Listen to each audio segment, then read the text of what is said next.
Bonjour, mon nom est Sylvain Haché et aujourd'hui on voit comment comprendre la suite de tous les accords.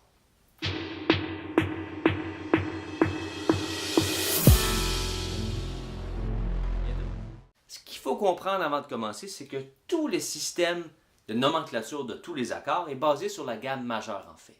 La gamme de Do. Prenons Do comme exemple, c'est la plus facile. Do, Ré, Mi, Fa, Sol, La, Si, Do, Ré, Mi, Fa, Sol, La. OK? C'est un système qui va de 1 à 13. À savoir pourquoi ça s'arrête à 13, on verra plus tard. Mais ce qui se passe, il faut juste savoir que, bien important, la seconde, en fait, si on continue, la tonique, 1, 2, 3, 4, 5, 6, 7, 8, c'est l'octave. Le 1 et le 8, c'est la même note. Do, Ré, Mi, Fa, Sol, La, Si, Do. La seconde, en fait, si on suit la ligne, c'est la neuvième à l'octave. La tierce, c'est la dixième, rarement appelée comme ça. La quarte, c'est en fait la onzième à l'octave. Et la sixte, c'est elle qui est la 13e. Okay? Ça devient facile de voir ici que on sait que la façon qu'on construit les accords, c'est toujours en tierce. Mettons, on prend la tonique, on saute par-dessus, on fait la tierce, la quinte et la septième. Et quand on continue, quand on saute par-dessus, on se ramasse avec la 9e, la 11e et la 13e. Ce qui fait qu'on a utilisé toutes les notes de la gamme. Qu'est-ce que tu fais, le minou? Hein? Le minou voulait venir dans la vidéo. Hein, mon minou? T'aimes ça, toi, les tierces? Les accords de jazz. Il est beau. Alright. Alors, allons-y. Ce qui se passe avec les suspendus 2 et les suspendus 4, qu'est-ce qu'on fait? Ça va bien quand on voit Do, ok, on est correct, Do, on peut jouer Do, La, Sol. J'ai montré comment faire dans toutes les positions, mais quand c'est écrit Do suspendu 2, le sus, S-U-S, ou des fois juste le S, mettons Do S2 ou Do S4, est un raccourci pour suspendu. On suspend la tierce.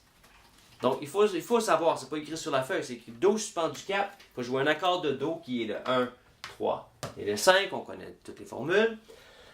On suspend la tierce et on la remplace par une seconde ou par une quarte.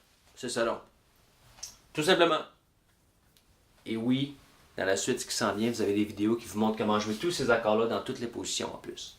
Alors, c'est ce que ça veut dire Do suspendu 2. Mais qu'est-ce qu'on fait quand c'est écrit add 9 ou add 11?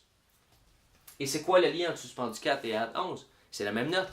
Puisque la carte, mettons Do, Ré, Mi, Fa, Sol, La, Si, Do, Ré, Mi, Fa. La 11e, c'est la carte à l'octave. Alors, quand on voit add, add en anglais, ça veut dire ajouter. Alors, c'est un accord, mettons Do à 9, c'est un accord de Do, qu'on ajoute la 9e note de l'accord. Fait que c'est un Do auquel on ajoute la deuxième note de l'accord à l'octave. Ou même celle-là des fois, dépendamment du contexte. OK? Do add 9, on peut y penser comme Do add 2. Et Do add 11, on peut y penser comme Do add 4. Ce sont les mêmes notes. OK? C'est vraiment ce qui se passe. Alors, dans le add, on a la tonique, la tierce, on la garde. Puisqu'on ajoute la quarte ou la seconde. Ou communément appelée la 9e et la 11e. Mais qui sont les mêmes notes en fait. OK? Et ainsi de suite. Alors ça, c'est comme ça que ça fonctionne ces accords-là ici. Qu'est-ce qu'on fait quand on tourne dans les 9 et les majeurs 9? Majeur 9, vous allez voir des fois triangle 9 ou des fois vous allez voir maj 9. On peut voir ça aussi. Ça, c'est le même principe que les accords majeurs 7 qu'on avait. La même logique s'applique. Donc, un accord 9, c'est juste un accord dominant tout court. Alors qu'un accord majeur 9, c'est un accord avec une septième majeure. OK? Alors, mettons, une formule pour un accord 9e serait 1, 3, 5, 7. OK? Flat 7, bémol 7, dominant 7. Alright? Et une 9e en plus. Et cette lignée d'accords dominants-là, on peut les continuer. Si vous voyez juste, disons, 11 ou 13, ça serait la même chose. Donc, Do 7 nous mène vers Do 9 de votre côté. Do 7 nous mène vers Do 9, nous mène vers Do 11, nous mène vers Do 13. Si on ajoute les notes au fur et à mesure sur notre accord. Mais au même titre que Do majeur 7, qu'on connaît la formule, une tonique, une tierce, une quinte et une septième majeure, nous mène vers Do majeur 9, majeur 11 et majeur 13 en suivant l'addition des notes comme ça en tierce. Tout simplement. Alors, ce qui semblait compliqué au début devrait commencer à devenir simple comme OK, c'est toujours la même formule. Oui, c'est toujours la même formule. Il s'agit de savoir qu'est-ce que ça veut dire les chiffres quand on doit jouer ces accords-là ou on veut jouer ces accords-là. Ou si on veut expliquer à quelqu'un joue tel accord. Alors ça va relativement bien. Alors, un accord de Do qu'on rajoute la même neuvième qu'on avait ici. Mais ici, on n'avait pas de septième. OK? Toujours faire attention.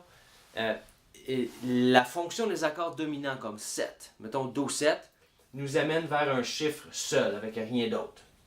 Okay? Comme 9.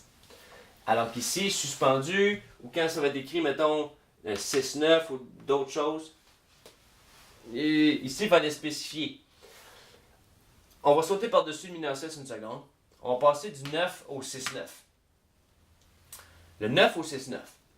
Le 9, il présuppose qu'on a une septième flat 7 dominant, OK? Une septième mineure. Alors, quand on a le 6-9 ici, on spécifie, wow, pas la septième. On met une sixte à la place. Ça veut dire que la formule de l'accord devrait être, vous devez le savoir, ça serait 1, 3, 5, 6, 9, et pas la septième. Ça serait notre formule pour le 6-9. Et oui, vous avez des vidéos qui vous montrent comment jouer ça dans toutes les positions en plus.